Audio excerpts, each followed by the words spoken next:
వైసీపీలో తిరుగులేని నాయకుడిగా అటు అధినేత దగ్గర ఇటు కార్యకర్తల్లో మంచి క్రేజ్ సంపాదించుకున్నారు బైరెడ్డి సిద్ధార్థ రెడ్డి.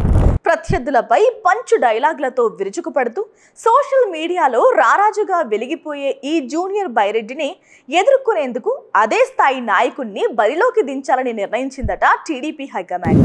ఆ అవకాశం పాణ్యం ఎమ్మెల్యే గౌరు చరితారెడ్డి తనయుడు గౌరు జనార్దన్ రెడ్డికి దక్కించుకున్నట్టు తెలుస్తోంది. తాజాగా లోకల్ తెలుగుదేశం పార్టీలో యూత్ ఆఫ్ అట్రాక్షన్ గా మారిన జనార్దన్ రెడ్డి సిద్ధార్థ రెడ్డి మాదిరిగానే జనంలోకి దూసుకు వెళ్తున్నారు. దీంతో వైసీపీ యువనేతకు సరైన ప్రత్యర్థి ఈయనే అని భావిస్తుందట టీడీపీ హైకమాండ్.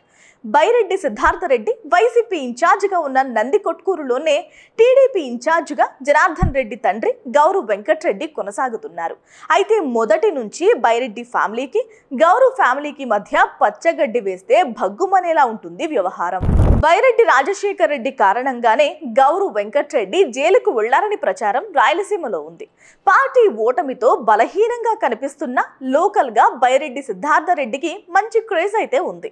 అందులో అలాంటి యంగ్ లీడర్ ని ఢీకొట్టేందుకు గౌరు ఫ్యామిలీని పూర్తిగా రంగంలోకి దింపుతుంది టీడీపీ. తాజాగా జనార్దన్ రెడ్డి మంత్రి నారా లోకేష్ ని కలవడం చర్చనీయాంశమైంది. జనార్దన్ రెడ్డిని భవిష్యత్ నాయకుడంటూ లోకేష్ భుజం తట్టడం చూస్తుంటే టీడీపీ ప్లాన్ ఏంటో అర్థమవుతోంది. జనార్దన్ రెడ్డి గురించి పూర్తి సమాచారం తెప్పించుకున్న లోకేష్ సిద్ధార్థ రెడ్డి దూకుడుకు కళ్ళం వేసేందుకు ఆయనే కరెక్ట్ అని నిర్ణయించుకున్నారట.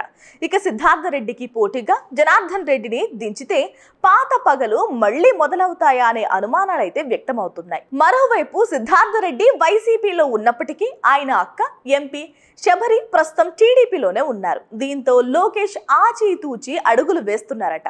చూడాలి మరి ఏం జరగబోతోందో. Please subscribe .news.